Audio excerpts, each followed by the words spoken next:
আজি মই জন্মৰ পৰাই চাই আছো এইখন দলঙৰ যি অৱস্থা। আমি বাঁহেদি পাৰ হোৱাৰ পিছত কিবা কৰি এইটো কাঠৰ দলং এটা দিছিল। কাঠৰ দলং অনিৰ্মিতভাৱে আজি বৰাই 20-25 বছৰ ধৰি এনেকৈ হৈ থাকে। কেইবাবাৰো বিধায়ক MLA MPক জনোৱাৰ পিছতো আমাৰ এই দলংখনৰ কোনো ধৰণৰ মেৰামতি বা পকীকৰণ কৰা নহল। আমাৰ এই সমূহ ৰাইজৰ যে কিমান কষ্ট কৰি এইটো ৰাস্তা দি অহা যোৱা কৰিব লাগে। এটা এম্বুলেন্স পাৰ হ'ব নোৱাৰে, ফায়াৰ ব্ৰিগেড পাৰ হ'ব নোৱাৰে। আৰু আপোনালোকে চাইছে অলৰেডি এইবাৰ বানপানীত যে খহি পৰিছে, কেতিয়া দুৰ্ঘটনা হয় আমাৰ মানুহবিলাক যে মৃত্যুবৰণ নকৰিব, এইটো নকৰিব নোৱাৰি। আমি এইটোৰ বিষয়ে মুখ্যমন্ত্ৰী তথা আমাৰ জিলা উপায়ুক্তক অতি সোনকালে এইটোৰ ব্যৱস্থা কৰিবলৈ আমি বিনম্ৰভাৱে অনুৰোধ জনাইছো। আৰু বহুত MP MLA আহি থাকে আৰু আমাক আশা দি থাকে। গতিকে এতিয়া আমাৰ আশাই হৈ থাকিল, এইটো কেতিয়া পূৰণ কৰিব সেইটো ওপৰৱালাহে ক'ব পাৰে, এনেকুৱা অৱস্থা হৈ আছে।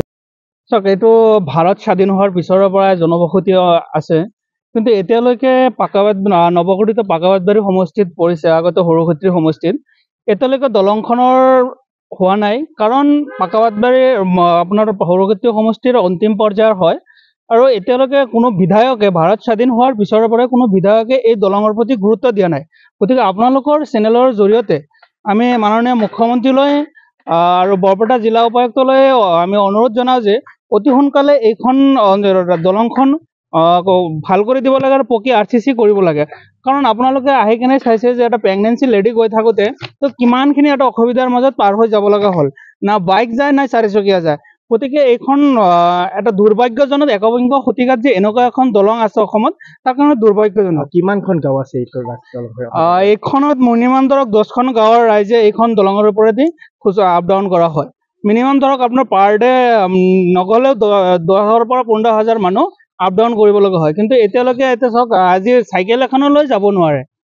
ল'ৰা ছোৱালী স্কুলত যাওঁতে বহুত প্ৰব্লেম হয়। গাৰ্জেনে এতিয়া কান্ধত তুলি কেনে দলংখন পাৰ কৰি দিবলগীয়া হৈছে।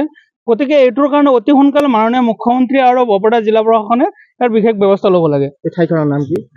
ঠাইখনৰ নাম হ'ল